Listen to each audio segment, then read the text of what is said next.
second केस काय आहे की massive projectile hit with target सोबत कोलाइड झाला ज्याचं मास m1 काय ग्रेटर आहे सेकंडचं मास अप्रॉक्सिमेटली कुठं काय कन्सिडर करायचं 0 एकदम लाईट पार्टिकल एखादं मोठं मास लाईट पार्टिकलला कोलाइड झालं v1 ची व्हॅल्यू काय म्हणू v1 काय बोला v1 काय m1 m2 divide by m1 m2 ठीक आहे m1 m2 तर तुम्हाला initial velocity u1 plus 2 times of m2 into u2 divide by m1 m2 ठीक आहे या इक्वेशन मध्ये आता तुम्हाला माहिती m1 हा अप्रॉक्स ग्रेटर आहे कोणापेक्षा m2 पेक्षा म्हणजे m2 काय कन्सिडर करणार तो 0 m2 काय कन्सिडर करायचा तुम्हाला 0 जर m2 0 कन्सिडर करायचा आहे तर त्याची वेलोसिटी किती येणार आहे v1 काढायची आपल्याला आणि v2 पण काढायची v1 काढायची v2 काढायची v2 नंतर काढू v1 काढू मग या इक्वेशन मध्ये v1 काय m1 चा मास ग्रेटर चा m1 माइनस काय करणार 0 डिवाइड बाय m1 प्लस काय 0 ठीक आहे into initial velocity u1 plus 2 times of m2 0 2 into 0 into काय राहणार आहे u2 ठीक आहे 0 into u2 divide by m1 plus m2 ठीक आहे m1 प्लस 0 m2 चा मास किती 0 बघा इथून काय राहणार आहे तुमचं m1 0 इथे काय येणार आहे m1 डिवाइड बाय m1 किती आन्सर येणार आहे 0 चा चान्स येतो प्रोबॅबिलिटी आहे तर 0 चान्स आहे का नाही m1 इनटू काय राहणार आहे तुमचं इनटू u1 प्लस काय राहणार आहे हे सगळं total 2 into 0 u2 into 0 total division m1 काय होणार आहे 0 प्लस 0 म्हणजे v1 m1 cancel 1 into u1 plus 0 म्हणजे v1 काय लागले u1 म्हणजे ज्या वेळेस तुमचा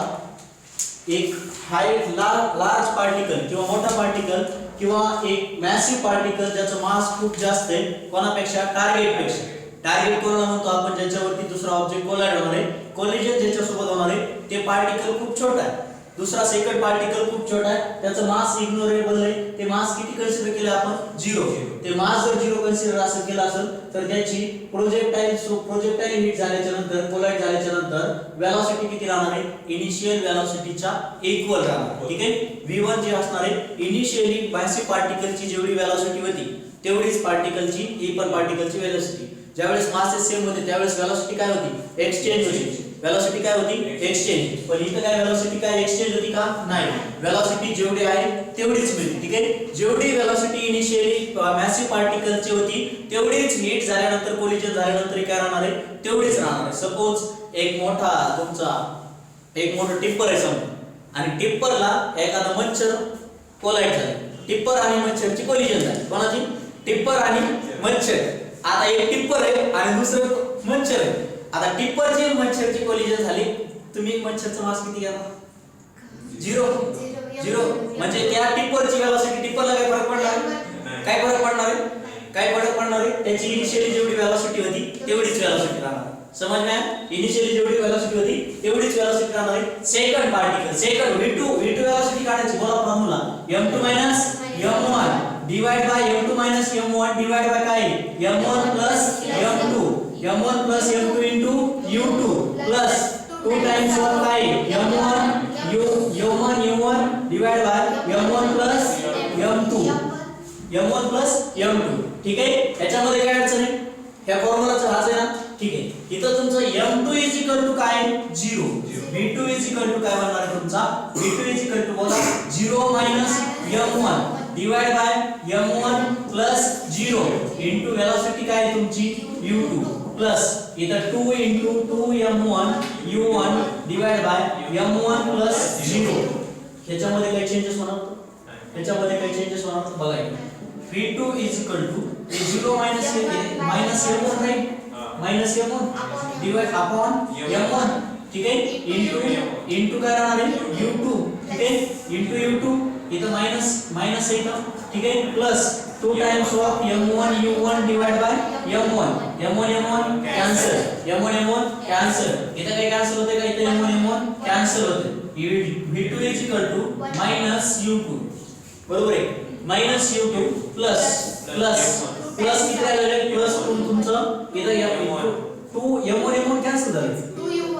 2U1 2 टाइम्स ऑफ U1 आणि 2 टाइम्स ऑफ U1 जर राहत असेल तर तुमचं फायनल इक्वेशन जे मिळालंय तुमचं ते फायनल इक्वेशन काय बनणार आहे इथं तुमचं हे 2 टाइम्स आहे तर हे 2 टाइम्स मी मायनस साइन जर एक्सचेंज केले तर V2 काय बनणार आहे तुमचं 2 times of U1 minus U1 minus U2 म्हणजे ही काय राहणार आहे सेकंड पार्टिकलची वेलोसिटी एवढी आहे इनिशियल पार्टिकल पेक्षा त्याची वेलोसिटी किती होती ती तेवढी वेलोसिटी याच्यामधून काय करावं लागेल मायनस करायचं तेवढी वेलोसिटी मायनस करावं लागेल ही कोणाची पार्टिकल ही U2 कोणाची आहे मच्छरची वेलोसिटी त्याची वेलोसिटी U1 ही तुमची ही जी वेलोसिटी आहे ही वेलोसिटी कोणाची आहे टिपरची मान ठीक आहे ही मोठ्या मॅसिव्ह पार्टिकलची वेलोसिटी ही काय छोट्या पार्टिकलची वेलोसिटी इथं काय होतंय इनिशियल पहिल्या पार्टिकलची वेलोसिटी काय होती v1 u1 जेवढ्या तेवढीच वेलोसिटी राहते वेलोसिटी मध्ये काही चेंज होते का काही फरक पडत नाही वेलोसिटी कॉन्स्टंट राहते पण इथं वेलोसिटी कॉन्स्टंट राहणार आहे का नाही या केस मध्ये वेलोसिटी कॉन्स्टंट नाही राहत तर इनिशियली जी v2 वेलोसिटी जी होती ती काय होती 2 टाइम्स ऑफ u1 डबल होती 2 times of u1 minus u2 इथं तुम्हाला काय करावं लागेल वेलोसिटी सबट्रॅक्ट करावं लागेल सेकंड पार्टिकलची तेव्हा तुम्हाला काय मिळणार आहे सेकंड पार्टिकलची वेलोसिटी मिळणार आहे सपोज कन्सिडर करा ठीक आहे एक मास आहे m1 मास आहे m1 मास आहे ज्याचं m1 पार्टिकल आहे हा काय आहे m1 पार्टिकल काय म्हणू आपण हे टिपर आहे ठीक आहे टिपर चाललेलं आहे ज्याचं मास किती आहे 10 टू द पॉवर 3 kg एवढं असणार आहे जास्त असेल हे किती राहते 1 ton 10 to the power 1000 kg म्हणजे एव्हरेज आहे जवळपास ठीक आहे 1000 kg दुसरी गोष्ट आता हे मास आहे हा पार्टिकल आहे हा रोड वरून चाललेला ग्राउंड आहे ठीक आहे ग्राउंड रोड वरती चाललेला आहे टिपर आणि त्याच्यासमोरून दुसरा सेकंड पार्टिकल येतो आता सेकंड पार्टिकल जो येतोय ज्याची वेलोसिटी किती आहे हे जे टिपर मूव्ह करते ते u1 120 किलोमीटर पर सेकंड नी मूव्ह करते कशाने 120 किलोमीटर पर आवर म्हणू आपण किलोमीटर पर आवर ठीक आहे 120 किलोमीटर पर आवर नी मूव्ह करते ठीक आहे पहिला पार्टिकलची फर्स्ट पार्टिकल त्याच्यानंतर तुमचा सेकंड पार्टिकल आहे तो सेकंड पार्टिकलची मी म्हणलं वेलोसिटी मास जे आहे सेकंड पार्टिकलचं मास सपोज असं समजा की कोणी एक मच्छर आला त्याची बी ते मच्छर यायला लागलं आधी ते यायला लागलं नाही ते चाललेलं होतं त्याची स्पीड किती म्हणले त्याची वेलोसिटी किती राहणार आहे u2 जी किती आहे 60 किलोमीटर पर आवर आहे म्हणले त्याची एवढी असू शकते नसू शकते ॲज्युम करा ठीक आहे ॲज्युम करा ह्या मच्छरची वेलोसिटी किती आहे हे मच्छरची वेलोसिटी तुमची 60 किलोमीटर पर आवर आणि मास जे आहे ना m2 चे मास दिले त्याचं मास खूपच कमी दिलेलं आहे म्हणजे वेलोसिटी एवढी नसणार आहे 10 आणि मास किती दिले त्याचं मास आपण म्हणू 60 किलोग्राम एवढं नसेल 60 ग्राम ग्राम 0.0060 ठीक आहे एवढं तुमचं त्याचं मास आता तुम्हाला काय करायचे आपण ॲज्युम करू की खूपच हे ह्याच्या कंपॅरिटिव्ह हे खूपच कमी व्हायला लागलं आपण 60 किलोग्राम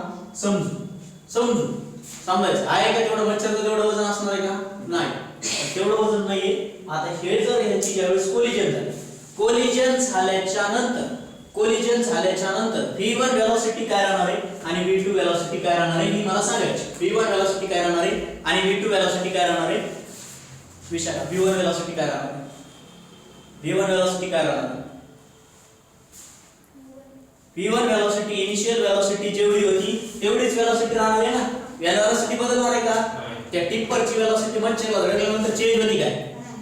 होती का v1 काय राहणार आहे तुमचं 120 किलोमीटर पर आवर हे v1 राहणार आहे आणि v2 चा फॉर्म्युला काय आहे बोला v2 चा फॉर्म्युला काय आहे 2 times of u2 minus u1 ठीक आहे 2 times of u1 minus u1 minus u2 तर इथं सॉल्व केलं 2 किती 120 2 120 मायनस काय 120 मायनस 10 किलोमीटर पर आवर ठीक आहे इथं तुमचं किती यायला लागले 120 बाय बाजू 240 किलोमीटर 240 मायनस 10 किती यायला तुमचं 230 किलोमीटर पर आवर एकदम छोटीसा फरक पडला नसतं काटा हल्ला असून त्या टिप्परचा हल्ला बी नसेल काही फरक नाही पडणार ठीक आहे काही होत नाही किती वेलोसिटी आहे 230 किलोमीटर पर आवर